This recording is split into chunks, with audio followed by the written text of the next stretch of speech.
जिन सदस्य सभी का स्वागत है और हम जीएसजीके के 50 महत्वपूर्ण प्रश्न लेकर आए हैं। एक मॉडल पेपर की सीरीज है जो आपके परीक्षा के लिए काफी महत्वपूर्ण। इसमें इतिहास, भूगोल, संविधान, सामान्य विज्ञान, विविध, static, GSGK, computer science and technology, उन सभी तथ्यों को लेकर रखा गया जहां से आपके परीक्षा में बार बार सीधे सवाल आते हैं। आप सभी लोग कॉपी कलम के साथ इस वीडियो के अंत तक बने रहिए क्योंकि सीरीज काफी अहम, काफी महत्वपूर्ण है। क्योंकि अभी की बार एक सीट हमारे के लिए हम लोग तैयारी कर रहे हैं और यकीनन इस तैयारी के साथ साथ हम आपके अपने सपनों को भी पूरा करेंगे। जी हाँ, ये 50 प्रश्न की जो सीरीज है काफी महत्वपूर्ण है और फटाफट अंदाज में हम लोग पढ़ेंगे। आप लोग भी प्रश्न में जुड़िएगा और वीडियो के अंत तक बने रहिए कॉपी कलम के साथ। जो जरूरी लगे, जो महत्वपूर्ण लगे, उनकी स्क्रीनशॉट अपने पास करते चलेगा। बाकी इस वीडियो को अपने साथी मित्रों तक पहुंचाते रहिएगा। इस सीरीज को फटाफट अंदाज में पढ़ेंगे ताकि आपके कम समय में ज्यादा और बेहतर तैयारी कर सके। और आपकी तैयारी कितनी है फटाफट कमेंट बॉक्स में कमेंट करिएगा। क्लास खत्म होने के बाद इसकी जो पीडीएफ है Facebook page e learning with Durgesh, YouTube channel e learning with Durgesh पर आपको मिल जाएगी। यहाँ पे एक सवाल है, निम्नलिखित में कौन अवध का अंतिम नवाब था? शहादत खां, वाजिद अली शाह, शुजाउद्दौला, मशहूर खां। ये इतिहास का सवाल है और आधुनिक भारत के इतिहास की सीरीज का एक महत्वपूर्ण प्रश्न बैंक है। सभी लोग फटाफट अंदाज में जवाब दीजिएगा सभी प्रश्नों के। यहाँ पर इस प्रश्न का जो सही उत्तर होगा वो वाजिद अली शाह होगा। अगर आपने सवाल का उत्तर भी बताए हैं तो आपके जवाब पूरी तरह से सही है, क्योंकि ये प्रश्न की सीरीज जो है ये फेसबुक और यूट्यूब पर मेरे द्वारा निःशुल्क आप सभी के लिए देशहित में राष्ट्रहित में लाइव चल रहा है। अगला है आपके सामने, पूर्ण स्वाधीनता का प्रस्ताव कांग्रेस के किस अधिवेशन में पारित किया गया था? सभी लोग फटाफट अंदाज में जवाब देंगे। कराची अधिवेशन, लखनऊ अधिवेशन, लाहौर अधिवेशन, सूरत अधिवेशन। ये सब आपको ई-लर्निंग विद दुर्गेश के नोट्स मिल जाएगा। अगर आपने ई-लर्निंग विद दुर्गेश के नोट्स पढ़े होंगे तो आपको सारे प्रश्न के जवाब स्टेप बाय स्टेप क्रमशः मिलते जाएंगे ताकि आप अपनी तैयारी को और बेड़ा और बेहतर भी कर सके। तो सभी लोग फटाफट अंदाज में जवाब देते रहिएगा और वीडियो को अपने सभी साथी मित्रों को शेयर करते रहिएगा। जी हाँ, फटाफट अंदाज में जवाब देते रहिए जितने भी लोग इस वीडियो को देख रहे हैं। ये वीडियो फेसबुक और यूट्यूब पर आप सभी के लाइव है, मैंने जैसा कि आपको पहले ही बता दिया। मैं भी वीडियो को शेयर करता हूँ, आपकी भी जिम्मेदारी, आप भी इस वीडियो को अपने साथी मित्रों तक पहुंचाते रहिए। जी हाँ, यहां पर अगर प्रश्न की हम बात करें, इस प्रश्न का उत्तर होगा लाहौर अधिवेशन। जी हाँ, लाहौर अधिवेशन में पूर्ण स्वाधीनता का प्रस्ताव कांग्रेस ने रखा था, इसलिए इस प्रश्न का उत्तर क्या होगा? सी होगा। हम बढ़ रहे हैं फिर से नए सवाल की तरफ जो आपके सामने है। अगला सवाल है कि बंगाल विभाजन की घोषणा के बाद किसके नेतृत्व में मुसलमानों का एक शिष्टमंडल वायसराय लॉर्ड मिंटो से मिला? मेरा सवाल है, बंगाल विभाजन घोषणा कब हुई थी, किसके समय हुई थी? इस प्रश्न का जवाब सभी लोग दीजिएगा। मोहम्मद अली जिन्ना, लियाकत खां, आगा खां, सलीमुल्लाह खां। इस प्रश्न का सबसे सही उत्तर क्या होगा? जितने भी साथी इस वीडियो को देख रहे हैं वे सभी साथी कमेंट सेक्शन में जाएंगे और कमेंट करके इस प्रश्न का जवाब जरूर देंगे। सभी लोग फटाफट अंदाज में जवाब दीजिएगा जितने भी लोग इस वीडियो को हमारे साथ पढ़ रहे हैं, जितने भी लोग हमारे साथ वीडियो को देख रहे हैं। जी हाँ, अगर हम इस प्रश्नों की बात करें तो यहाँ पे इस प्रश्न का सबसे सही उत्तर क्या होगा? फटाफट बताइए, जवाब दीजिए। आगा खां। मैंने बंगाल विभाजन घोषणा के बाद मुसलमानों, मैंने आगा खां के नेतृत्व में मुसलमानों का एक शिष्टमंडल वायसराय लॉर्ड मिंटो से मिला था। इस प्रश्न का उत्तर होगा सी। अगला सवाल आपके सामने, निम्नलिखित में से किस योजना को विक्की वर्ड प्लान के नाम से जाना जाता है? बहुत ही इंपॉर्टेंट प्रश्न बैंक, मतलब ये आपकी परीक्षा में सबसे ज्यादा पूछे जाने वाले प्रश्नों में से एक है। माउंटबेटन योजना, बेबल योजना, कैबिनेट मिशन योजना, इसमें से कोई नहीं। सभी लोग जवाब दीजिएगा जितने भी लोग इस वीडियो को देख रहे हैं, फटाफट कमेंट करिएगा। जी हाँ, लॉर्ड माउंटबेटन योजना, मतलब सवाल का सही उत्तर क्या होगा? ए होगा। एकदम सही जवाब है, बहुत ही इंपॉर्टेंट है, ये प्रश्न सबसे ज्यादा परीक्षा में पूछा जाता है। अगला है आपके सामने, भारत में प्रकाशित समाचार पत्र बंबई दर्पण के संस्थापक कौन थे? आपको ही पता है, पत्र, पत्रिका और मैगजीन, पुस्तकें, ये सब आपके सिलेबस में और ये भी लर्निंग विद दुर्गेश के नोट्स में आपको मिल जाएगा। ये जीएसजी के विविध का सीरीज जो मॉडल पेपर की सीरीज है बहुत ही इंपॉर्टेंट है आप लोग के लिए। अगर प्रश्न नंबर 5 की बात करें तो मार्स में फिरोज शाह मेहता है, के.एम. पड़यक्कर है, बाल शास्त्री जाम्बेकर होते हैं। इस प्रश्न का उत्तर होगा सी। अगर आपने इस प्रश्न का उत्तर सी बताया तो आपका जवाब पूरी तरह से सही है। हम बढ़ रहे हैं फिर से इसके नए सवाल की तरफ। देखिए, अगर आपको पता, ठीक है, नहीं पता तो प्रश्नों की स्क्रीनशॉट अपने पास रखते चलिए क्योंकि सीरीज आपके लिए काफी अहम है। मैंने जैसा कि आपको पहले ही बता दिया था इस सेशन में, क्योंकि यहाँ से सवाल आपकी परीक्षा में खूब झोला भर भर के पूछे जाते हैं।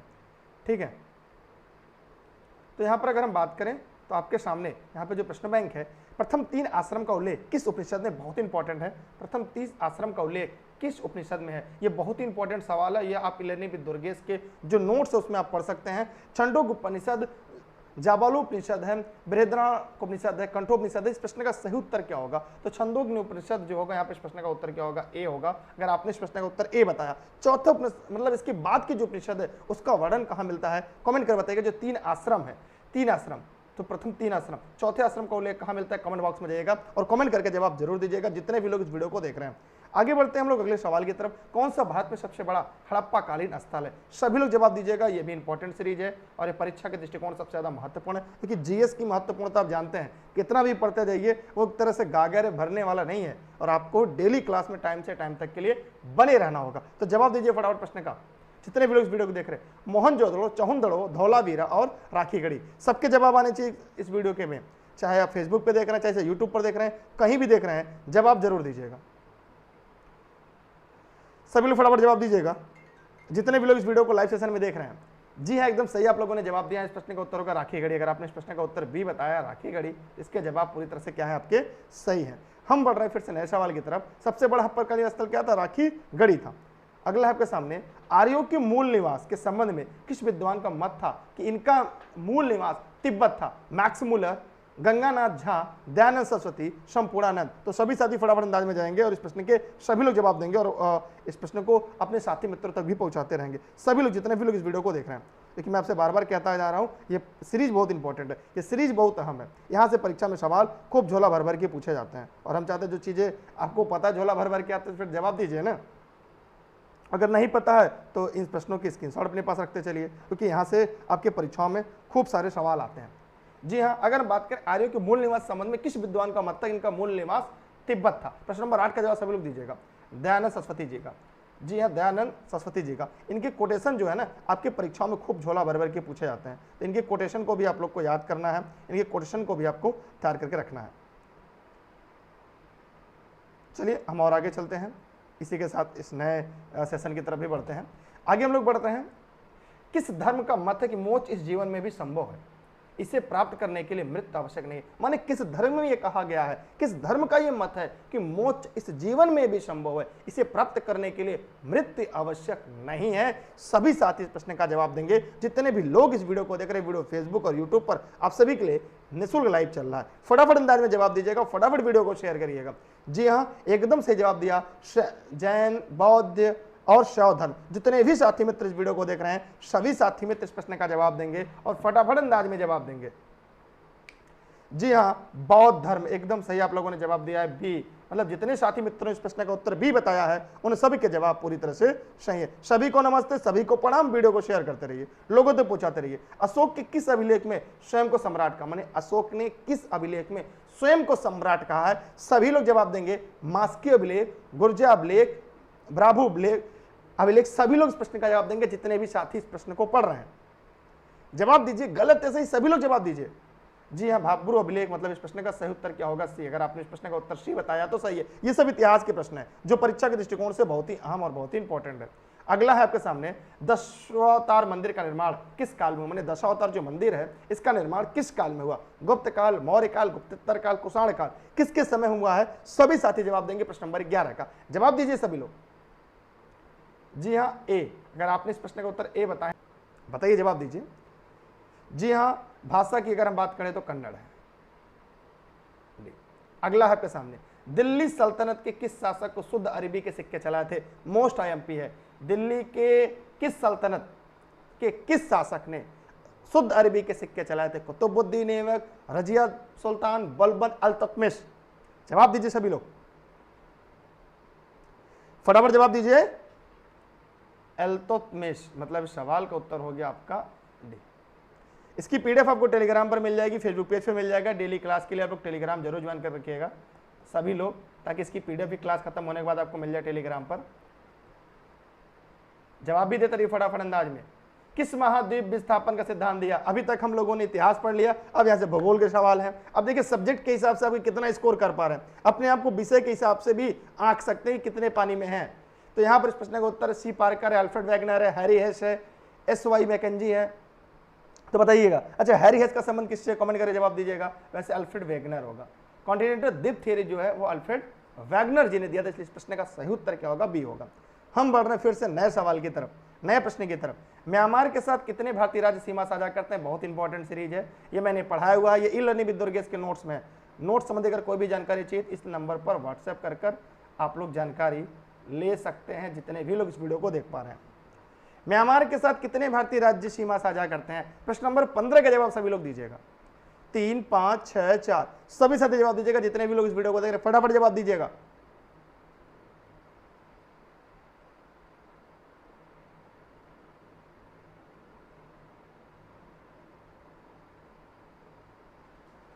बताइए फटाफट कमेंट करके। माना है हमारा भारत है और आपको यही बताना है। जी हाँ, 4 एकदम सही जवाब है। कौन कौन से कमेंट कर बताइएगा, कौन कौन से राज्य म्यांमार से सीमा साझा करते हैं? कमेंट बॉक्स में जाइए, कमेंट करके जवाब दीजिएगा सभी लोग फटाफट। सभी को नमस्ते, राधे राधे। अगला सवाल है, जवाहर घाटी किस भारतीय राज्य में स्थित है? बहुत इंपॉर्टेंट है, यहां से जवाहर घाटी से प्रश्न आपके परीक्षा में पूछे जाते हैं। हिमाचल प्रदेश, उत्तराखंड, सिक्किम, जम्मू कश्मीर? जवाब दीजिए फटाफट अंदाज में, सभी लोग जवाब दीजिए फटाफट कमेंट करके। जी, अगर जवाहर घाटी की बात करें तो यहाँ पे उत्तराखंड आपका सही जवाब है। अगर आपने इस प्रश्न का उत्तर बी दिया है तो आपका जवाब सही है। हम बढ़ रहे हैं नए सवाल की तरफ। किस प्रकार की नदियों में जल ग्रहण की क्षमता कम होती है? हिमालयी नदियां, प्रायद्वीपीय नदियां, ए और बी दोनों? 17 का जवाब सभी साथी दीजिएगा जितने भी लोग इस वीडियो को देख रहे हैं। देखिए, किस नदी की जल ग्रहण क्षमता, देखिए हम बात करें, 2 प्रकार की नदी होती है। हिमालयी नदियां, इनकी लंबाई ज्यादा होती है, इनमें जल ग्रहण करने की क्षमता ज्यादा होती है, ये डेल्टा का निर्माण करते हैं। प्रायद्वीपीय नदियां की उनकी प्रायः लंबाई छोटी होती है, इसमें जल ग्रहण क्षमता कम होती है, ये प्रायः जलप्रपातों का निर्माण ज्यादा करते हैं, इनकी दूरी भी कम होती है। तो अगर जल ग्रहण कम क्षमता जो होती है वो प्रायद्वीपीय नदियों की होती है। अर्थात सवाल का उत्तर क्या होगा? बी होगा। अगर आपने भी सवाल का उत्तर बी बताया तो आपके जवाब पूरी तरह से सही है। ठीक है, क्लियर हो रहा है? वीडियो को शेयर कर दीजिए आप लोग, सभी लोग जितने लोग देख रहे हैं। देखिए, नोट संबंधी कोई भी जानकारी चाहिए इस नंबर पर व्हाट्सएप करके जानकारी ले सकते हैं। यहाँ पे नोट संबंधी सभी जानकारी आपको दी गई है। चाहे तो आप इसकी स्क्रीनशॉट भी रख सकते हैं, चाहे इस वीडियो को फेसबुक पे देख रहे हैं, चाहे यूट्यूब पे देख रहे हैं, जहाँ भी देख रहे हैं, इसकी स्क्रीनशॉट अपने पास रख लीजिएगा, क्योंकि अभी की बार एक सीट हमारे सभी नोट्स घर बैठे आप प्राप्त कर सकते हैं। अगला, भारत में किस प्रकार की मृदा का सर्वाधिक प्रयोग ईंट निर्माण में होता है? ईंट निर्माण में होता है जलोढ़ मिट्टी, लाल मिट्टी, लेटेराइट मिट्टी, काली मिट्टी। बहुत इंपॉर्टेंट है, मिट्टी से सवाल आपकी परीक्षा में आता है, ये भारत के भूगोल का सवाल है। तो जो भी लोग इस वीडियो को देख रहे हैं वे कमेंट बॉक्स में जाएंगे और कमेंट करके जवाब देंगे कि भैया कितना हद तक आप सही बता रहे हैं और कितना हद तक इस प्रश्नों के उत्तर भी सही है। सभी लोग फटाफट अंदाज में जवाब दीजिएगा जितने भी लोग इस वीडियो को देख रहे हैं।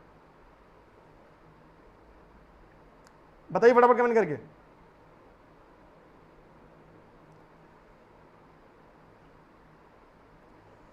सभी लोग जवाब दीजिए फटाफट कमेंट करके।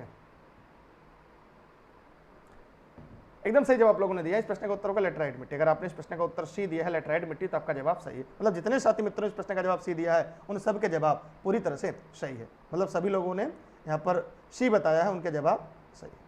हम बढ़ते हैं फिर से नए सवाल की तरफ, नए प्रश्न की तरफ। कौन से खरीफ फसल का उदाहरण नहीं है? नहीं है वाले प्रश्न खूब ट्रेंडिंग में आते हैं। आपको रबी का भी याद करना होगा, ठीक है, क्योंकि रबी से भी पूछा जाता है। जायद की फसल कब, मतलब इन फसलों के बारे में भी आपको जानना है, क्योंकि आपको पता है फसल से भी एक सवाल परीक्षा में पूछे जाते हैं। तो जब सवाल, ये इंपॉर्टेंट सवाल है, सबसे ज्यादा पूछे जाने वाले में से एक है। बाजरा है, ज्वार है, अरहर है, सरसों। सभी साथी फटाफट अंदाज में जाएंगे, प्रश्नों के जवाब भी देते रहेंगे, क्योंकि ये सीरीज जितना मेरे लिए इंपॉर्टेंट उतना आपके लिए भी, क्योंकि तैयारी आपको भी करनी है, सिलेक्शन आपको लेना है, नौकरी आपको करनी है। तो यहाँ पर इस प्रश्न का उत्तर होगा, देखिए खरीफ फसल बाजरा, ज्वार, अरहर, सरसों नहीं है, इसलिए प्रश्न का उत्तर क्या होगा? डी होगा। अगर आपने इस प्रश्न का उत्तर डी बताया है तो आपका जवाब पूरी तरह से सही, माने जो गलत है वही हमारा यहाँ पे सही है। क्या आपके कॉन्सेप्ट समझ में आ रहे हैं ना? कोई दिक्कत किसी को नहीं है? आगे बढ़े, ठीक है। अगला है, कोल इंडिया लिमिटेड की स्थापना किस वर्ष की गई थी? इंपॉर्टेंट सवाल है, यहाँ से परीक्षा में सवाल आता है। अगर ये मैं पूछूं तो ये एक तरह से कोल इंडिया लिमिटेड जो है ये भारतीय अर्थव्यवस्था का सीरीज है, ये अर्थव्यवस्था का सवाल है, ये अर्थव्यवस्था में यहाँ से प्रश्न पूछे जाते हैं। तो आप लोग जवाब दीजिए फटाफट अंदाज में, सभी लोग फटाफट कमेंट करके। जितने भी लोग इस वीडियो को देख रहे हैं, अगर प्रश्न नंबर 20 की बात करें, जवाब दीजिए सभी लोग। 1964, 74, 75, 84। तो यहाँ इस प्रश्न का सही उत्तर होगा 1975, 1975। सी इस प्रश्न का सही जवाब है। केंद्र राज्य संबंधों पर गठित एम पुंछी आयोग का गठन कब किया गया था? यह भी इंपॉर्टेंट है, यह भी ई-लर्निंग विद दुर्गेश के नोट्स में है। नोट्स पूरा एक बार कंप्लीट कर लीजिए, आपको सारे प्रश्न आपको एक ही जगह मिल जाएंगे। पीडीएफ फॉर्म में भी नोट्स उपलब्ध है। अगर प्रश्न नंबर 21 जवाब दीजिए फटाफट अंदाज में, वीडियो को शेयर करिए, प्रतिदिन क्लास में एकदम टाइम से जुड़िएगा जी। अगर प्रश्न नंबर 21 की बात करिए तो यहां पर होगा 2007। ये पूछा था केंद्र राज्य का संबंध, एक प्रश्न यही प्रश्न में ही है कि एम पुंछी आयोग जो है वो केंद्र राज्य के संबंध से है। यह भी प्रश्न पूछा जाता है कि किसका संबंध से कौन है। जैसे सरकारी आयोग का संबंध किससे है? कमेंट करके जवाब दीजिएगा, सरकारी आयोग का संबंध किससे है? जितने भी लोग इस वीडियो को देख रहे हैं सभी साथी जवाब देंगे। हम आगे बढ़ रहे हैं अगले सवाल की तरफ। अगला है, भारतीय संविधान के किस अनुच्छेद के तहत राष्ट्रपति राज्यपाल की नियुक्ति करता है? यह भी मैंने पढ़ाया है, यह भी ई-लर्निंग विद दुर्गेश के नोट्स में संविधान के भी सवाल है। मैंने बताया कि जिस तरह सवाल आपकी परीक्षा में पूछे जाते हैं उसी क्रम में सवाल यहाँ पर है। जवाब दीजिए सभी लोग। 153, 155, 156, 160। यहां पर इस प्रश्न का उत्तर होगा अनुच्छेद 155। यह हमने पढ़ाया, एकदम जब पढ़ाते समय अनुच्छेद को विशेष रूप से बताया था। मैं आगे बढ़ रहा हूं अगले प्रश्न की तरफ। दोनों सदनों की संयुक्त बैठक की अध्यक्षता कौन करता? बैठक बुलाता कौन है? बुलाता है राष्ट्रपति। किस अनुच्छेद के तहत? 108। अध्यक्षता कौन करता है? लोकसभा अध्यक्ष। मतलब अगर आपने इस प्रश्न का उत्तर बी बताए हैं तो आपके जवाब पूरी तरह से सही है। कॉन्सेप्ट क्लियर हो रहा है ना? किसी कोई दिक्कत, कोई सवाल, कोई प्रश्न मन में आ रहा हो तो पूछते चलिए। भले वीडियो को ना शेयर करें लेकिन जवाब जरूर देते चलिएगा। संसद के सत्रारंभ के बाद राष्ट्रपति द्वारा जारी अध्यादेश कितने समय के भीतर दोनों सदनों द्वारा अनिवार्य रूप से पारित किया जाना चाहिए? यह भी मैंने पढ़ाया है, यह भी मेरे आपके नोट्स में लर्निंग विद दुर्गेश का होगा, आपने पढ़ा होगा। संसद के सत्रारंभ होने बाद राष्ट्रपति द्वारा जारी अध्यादेश, जो राष्ट्रपति अध्यादेश जारी करता है किस अनुच्छेद के तहत? अनुच्छेद 123। 1 2 3। राज्यपाल किस अनुच्छेद से अध्यादेश जारी करता है? कमेंट करके जवाब दीजिएगा, सभी लोग जवाब दीजिएगा फटाफट कमेंट करके। 6 सप्ताह। 6 माह नहीं होगा, गलत है, 6 सप्ताह सही है। बी यहाँ पे सही जवाब है, गलती मत करिएगा परीक्षा के अंदर। भारतीय संविधान संसदीय विशेषाधिकार किस देश के संविधान से लिया गया है? किस देश से किस भाग को अडॉप्ट किया गया, ये भी मैंने पढ़ाया, ये भी सब ई-लर्निंग विद दुर्गेश के नोट्स में है, उसको भी आप लोग पूरा पढ़ लीजिएगा। यहाँ पर इस प्रश्न की अगर हम बात करें, यहाँ पर क्या होगा? इस प्रश्न का उत्तर ऑस्ट्रेलिया। अगर आपने इस प्रश्न का उत्तर डी ऑस्ट्रेलिया बताए हैं तो आपके जवाब पूरी तरह से सही और सत्य है। 25 संसदीय विशेषाधिकार जो है वो ऑस्ट्रेलिया के संविधान से लिया गया है। अगला, किस अधिनियम के अंतर्गत प्रांतीय विषयों के 2 उपवर्ग आरक्षित और हस्तांतरित में विभाजित किया गया था? 26 का सभी लोग जवाब देंगे। भारतीय शासन अधिनियम 1858, भारतीय शासन अधिनियम 1872, भारतीय परिषद अधिनियम 1909, भारतीय परिषद अधिनियम 1909। इसे किस नाम से जानते हैं? किस नाम से? इसे किस नाम से जानते हैं? मॉन्टेग्यू चेम्सफोर्ड सुधार किसे कहा जाता है और मार्ले मिंटो सुधार के नाम से किसे जाना जाता है? कमेंट करके इस प्रश्न का जवाब जरूर दीजिएगा। इस प्रश्न का उत्तर होगा डी, माने भारतीय परिषद अधिनियम 1919 के तहत आरक्षित और हस्तांतरित में 2 प्रांतीय विषयों में विभाजित किया गया था। इस प्रश्न का उत्तर होगा डी। किस स्तंभ शिलालेख में समुद्रगुप्त की उपलब्धियां अभिलिखित की गई हैं, जो अपनी विजय के लिए नेपोलियन ऑफ इंडिया के नाम से जाना जाता है? सूर्य स्तंभ, विजय स्तंभ, लौह स्तंभ, इलाहाबाद का स्तंभ। ये टॉप वो 50 प्रश्न है जो आपके परीक्षा में सबसे ज्यादा पूछा जाता है। फटाफट अंदाज में जवाब दीजिएगा। टॉप 50 प्रश्न है जो आपके परीक्षा में सबसे ज्यादा पूछे जाते हैं।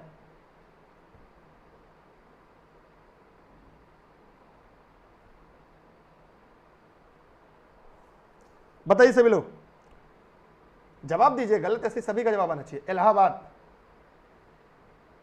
अगर आपने इस प्रश्न का उत्तर डी बताया है तो आपका जवाब पूरी तरह से सही है। अगला है, भारतीय संविधान की प्रस्तावना में भारत को किस रूप में घोषित किया गया है? एक सार्वभौमिक प्रजातांत्रिक गणतंत्र, एक समाजवादी प्रजातांत्रिक गणतंत्र, एक सार्वभौम समाजवादी धर्मनिरपेक्ष प्रजातांत्रिक गणतंत्र। इसमें से कोई नहीं। हम भारत के लोग भारत के संपूर्ण प्रभुत्व संपन्न समाजवादी पदनिरपेक्ष लोकतंत्र में गणराज्य बनाने के समस्त नागरिकों सामाजिक आर्थिक राजनीतिक। तो इस तरह से अगर आपको प्रस्तावना याद होगा आप इस प्रश्न का जवाब आसानी से कर लेंगे। एक सार्वभौम समाजवादी धर्मनिरपेक्ष प्रजातांत्रिक गणराज्य, अर्थात इस सवाल का उत्तर क्या होगा? सी। तो थोड़ा सा अगर पढ़ेंगे, अगर नोट्स पढ़ लेंगे या किताबें पढ़ लेंगे तो इस प्रश्नों के जवाब बहुत आसानी से सही तरीके से देते हुए आगे बढ़ेंगे आप। हम अगले प्रश्न की तरफ बढ़ते हैं आपके साथ। यहाँ पे देखिए, नोट संबंधी जानकारी अगर आपको चाहिए, पीसीएस क्या, केबीएस हुआ, लेखपाल हुआ, पुलिस हुआ, सुपर टेट, यहाँ पे टेट हुआ, चाहे सीटेट की हुआ, इन सभी के नोट्स आपको मिल जाएंगे। घर बैठे आप प्राप्त कर सकते हैं। चाहे वीडियो एग्जाम हुआ, यूपी SSSC की एग्जाम हुआ, सभी नोट जो भी होंगे आप घर बैठे प्राप्त कर सकते हैं। या नंबर दिया गया, इस नंबर पर कॉल या व्हाट्सएप के माध्यम से। अगला है, कौन सा मूल अधिकार नहीं है? कौन सा मूलभूत अधिकार नहीं, मैंने मूल अधिकार कौन सा नहीं? बहुत आसान है, बहुत बार पूछा सवाल है। नहीं है को अगर नहीं पढ़ेंगे तो फिर गलती हो जाएगी। मैं बार बार कहता हूं, नहीं है को खूब ध्यान से पढ़ा करिए, जितने भी लोग इस वीडियो को देख रहे हैं। संवैधानिक प्रतिकार का अधिकार ये भी है, शांतिपूर्ण एकत्रित होने का अधिकार ये भी है, देश में आजादी के साथ आने जाने का अधिकार ये भी है। ये सब लगभग 19 में ही है। कुछ दशाओं में काम, शिक्षा, लोक सहायता पाने का अधिकार जी नहीं, ये क्या है? ये भाग 4 में है। ये भाग 4 जो नीति निषेध सिद्धांत उसके अंतर्गत आता है। इसलिए इस प्रश्न का उत्तर क्या होगा? डी, माने जो गलत है वही हमारा सही है। ठीक है। अगला है, भारत के नियंत्रक एवं महालेखा परीक्षक से संबंधित उपबंधों का वर्णन संविधान के किस भाग में? बहुत इंपॉर्टेंट है। जितने भी लोग इस वीडियो को देख रहे हैं जवाब दीजिएगा। भाग 4, भाग 5, भाग 6, भाग 7, इन सभी भागों को मैंने पढ़ाया है। अगर आपने डेली क्लास पढ़ा होगा, नोट्स पढ़ा होगा, उसमें पूरा विधिवत रूप से बताया गया है। जितने भी लोग इस वीडियो को देख रहे हैं जवाब जरूर दीजिएगा।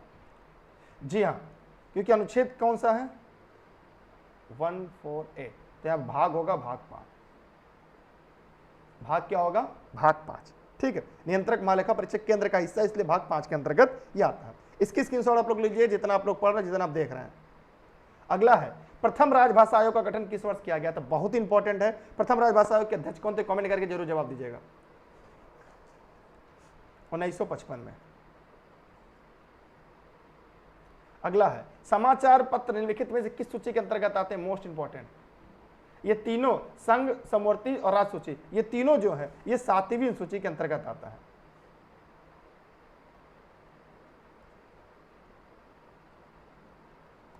ये तीनों जो विषय हैं इसी के अंतर्गत आते हैं, संघ सूची, राज्य सूची, समवर्ती। तो 32 का जवाब सभी लोग दीजिएगा जितने भी लोग पढ़ रहे हैं। समाचार पत्र पे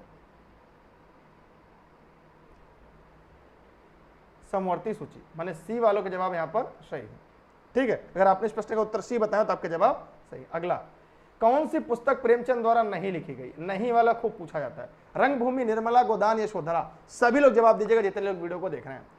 एकदम हलवा सवाल है, एकदम हलवा है। रंगभूमि, गोदान, निर्मला, यशोधरा उनकी पुस्तक नहीं, किसकी पुस्तक, कमेंट करके जवाब दीजिएगा। यशोधरा किसकी रचना है, यशोधरा किसकी रचना है, कमेंट करके जवाब दीजिएगा जितने भी लोग इस वीडियो को देख रहे हैं। अगला है अमजद अली खां का संबंध किस वाद्य यंत्र से, अमजद अली खां का संबंध किस वाद्य यंत्र से, सितार, बांसुरी, बेड़ा, सरोद। 34 जवाब दीजिएगा सभी लोग, सरोद से है। हम बढ़ रहे फिर से नए सवाल की तरफ। ग्रे बुक किस देश का सरकारी रिपोर्ट प्रकाशन दस्तावेज है, जवाब सभी लोग दीजिएगा। ईरान का है, जापान का है, बेल्जियम का है, बी और सी। जापान और बेल्जियम, माने डी, बी और सी। भारतीय वन प्रबंधन संस्थान का मुख्यालय कहां पर है, कोलकाता, देहरादून, दिल्ली, भोपाल। भारतीय वन प्रबंधन संस्थान का मुख्यालय कहां है, जवाब दीजिए फटाफट। भोपाल, डी। आगे बढ़ रहे हैं अगले सवाल की तरफ, तैयार हैं आप लोग ना, स्क्रीनशॉट कर सकते हो, इसी पीडीएफ इसकी मिल जाएगी। नई विज्ञान एवं प्रौद्योगिकी नीति को किस वर्ष लागू किया गया, 1986, 1988, 2001, 2003। 2003। 6 प्रमुख बैंकों का राष्ट्रीयकरण किस पंचवर्षीय योजना के दौरान किया गया था, पहली बार 14 था और दूसरा 6। तो ये किस पंचवर्षीय योजना में था, ये किस पंचवर्षीय योजना में था, बहुत ही इंपॉर्टेंट है। ये सवाल आपकी परीक्षा में कई बार पूछे जा चुके हैं। डेली क्लास के लिए सभी लोग टेलीग्राम पर बने रहेंगे, सर्च करेंगे दुर्गेश सर बिना स्पेस के ई लर्निंग विद दुर्गेश को ज्वाइन करके रखेंगे। सभी लोग जवाब दीजिएगा। 6ठी पंचवर्षीय योजना। मेरा सवाल है, गरीबी हटाओ का नारा किस पंचवर्षीय योजना में दिया गया था, गरीबी हटाओ का नारा किस पंचवर्षीय योजना में दिया गया था। यह भी लर्निंग विद दुर्गेश के नोट्स में है। ये जो सवाल हम लोग पढ़ रहे हैं अर्थव्यवस्था के सवाल है। भारत में योजना आयोग का गठन किस समिति के सिफारिश पर किया गया था, केसी नियोगी, पीवी महानुबोलिस, एल.के. झा, के संथानम। 39 का जवाब सभी लोग दीजिएगा जितने लोग इस वीडियो को देख रहे हैं। अब बताइए कितने इंपॉर्टेंट सवाल हैं जो आपकी परीक्षा में पूछे जाते हैं, उन्हीं प्रश्नों के प्रश्न बैंक हैं। केसी नियोगी ये इस प्रश्न का सही जवाब है। अगला, कौन सा अप्रत्यक्ष कर के उदाहरण है, बताइए प्रश्न नंबर 40 का जवाब। अप्रत्यक्ष कर, सेवा कर, बिक्री कर, सीमा शुल्क, मतलब आला दीज। अगला है, यदि किसी अर्थव्यवस्था में अच्छी और बुरी मुद्रा एक साथ प्रचलन में हो तो बुरी मुद्रा अच्छी मुद्रा को प्रचलन से बाहर कर देती है। ग्रोशन का नियम है, ग्रेशम का नियम है, शे का नियम है, बहुत इंपॉर्टेंट नियम है। सभी लोग जवाब दीजिएगा, फटाफट अंदाज में जवाब दीजिए, वीडियो को फटाफट शेयर की, 50 प्रश्न जल्दी से खत्म हो जाएगा। ग्रेशम का नियम है, अर्थात सवाल का उत्तर क्या होगा आपका, बी होगा। अगला है, कौन से ग्रीन हाउस गैस का उदाहरण नहीं है, बहुत इंपॉर्टेंट है, आराम से इस प्रश्न का उत्तर दे सकते हैं आप लोग। मैं चाहूंगा इस प्रश्न का उत्तर आप दीजिएगा। कौन सा ग्रीन हाउस गैस का उदाहरण नहीं है, इसको कहते हैं CH4, ये होगा कार्बन डाइऑक्साइड, CO2, ये है CO, ये CFC। अब आपको जवाब देना इस प्रश्न का उत्तर क्या होगा, इस प्रश्न का उत्तर आपको बताना, प्रश्न नंबर 42 का। हम आपका जवाब नहीं देंगे इस बार, बताइए फटाफट कमेंट करके। ये है, ये है, ये है, लेकिन ये आपका नहीं है, इसलिए इस प्रश्न का उत्तर क्या होगा? सी, CO। ठीक है, CO गैस, कार्बन मोनोऑक्साइड नहीं है। हम आगे चलते हैं अगले सवाल की तरफ। कौन सा दुर्लभ जातियों के उदाहरण है? हिमचीता, बाघ, कस्तूरी मृग, लंगूर। ये एनवायरमेंट पढ़ रहे हैं, आप देख रहे हैं स्टेप बाय स्टेप कैसे हम लोग पढ़ रहे हैं। ये परीक्षा वाले सवाल हैं, पूरी जवाब दीजिए फटाफट। दुर्लभ प्रजाति में हिमचीता है। ए, प्रश्न को ही देख के बता सकते हैं। कोणीय संवेग को बीमा निम्नलिखित में से क्या है? ml²। ठीक है, बताइए क्या होगा, बताइए फटाफट कमेंट करके। जितने भी लोग इस वीडियो को देख रहे हैं जवाब सभी लोग दीजिएगा।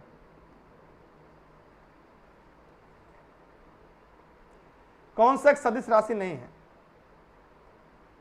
कौन सा एक सदिश राशि नहीं? जवाब सभी लोग दीजिएगा फटाफट, जितने भी लोग इस वीडियो को देख रहे हैं। चुंबकीय क्षेत्र है, बलागुण है, बल है, विद्युत धारिता नहीं। ये विज्ञान के सवाल है जो आपके परीक्षा में पूछे जाते हैं, सामान्य विज्ञान है ये। अगला देखिए, नोट संबंधी कोई भी जानकारी जिस नंबर पर कॉल या व्हाट्सएप पर जानकारी ले सकते हैं। सभी नोट्स के बारे में यहाँ पे मोबाइल नंबर दिया गया है, ये नंबर आपको हो सकता है काम आ जाए। ठीक है, यदि पृथ्वी का वर्तमान घूर्णन गति बढ़ा दी जाए तो विषुवत रेखा पर गुत्ती त्वरण का मान क्या होगा? सभी लोग जवाब दीजिएगा, जितने लोग इस वीडियो को हमारे साथ पढ़ रहे हैं, जितने लोग हमारे साथ देख रहे हैं। यदि पृथ्वी की वर्तमान घूर्णन गति को बढ़ा दिया जाए तो जो विषुवत रेखा पर गुत्ती त्वरण का मान क्या होगा? जवाब फटाफट दीजिएगा।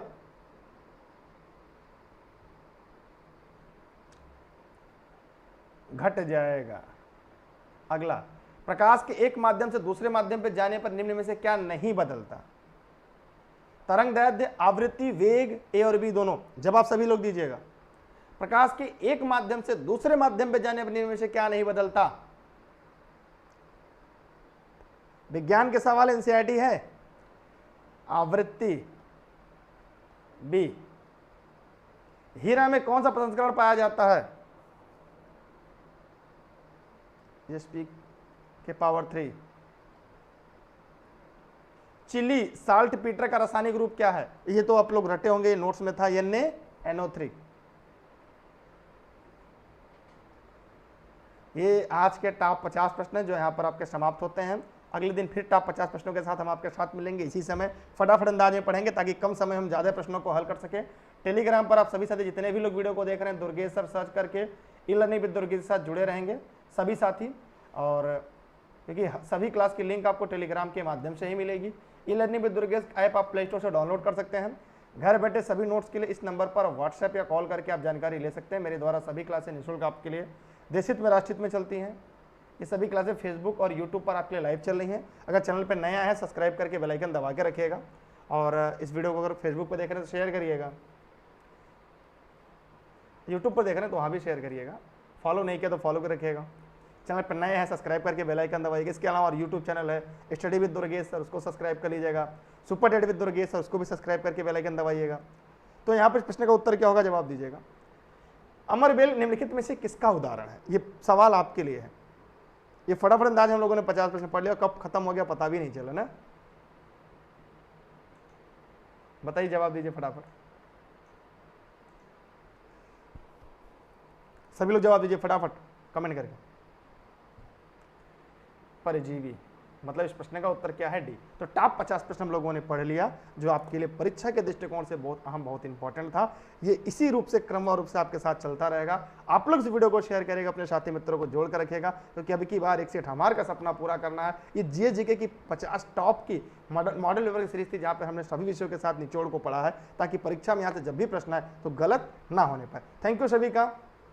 वीडियो को लोगों तक पहुँचाइए। कल एकदम टाइम से क्लास में जुटे रहिएगा ताकि हम लोग और अच्छे से आपकी क्लास के सेशन को आगे बढ़ाएं। थैंक यू, बाय बाय, जय हिंद, जय भारत।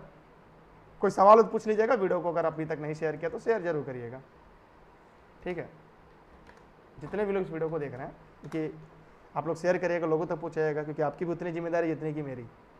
ऐसा नहीं केवल मेरी जिम्मेदारी वीडियो को लोगों तक पहुँचाया जाए। अच्छा, थैंक यू। क्लास बेहतर लगा क्योंकि फास्ट पढ़ा हम लोगों ने और तेज़ी से पढ़े हैं हम लोग, क्योंकि प्रश्न ही ऐसे थे। Thank you, bye bye.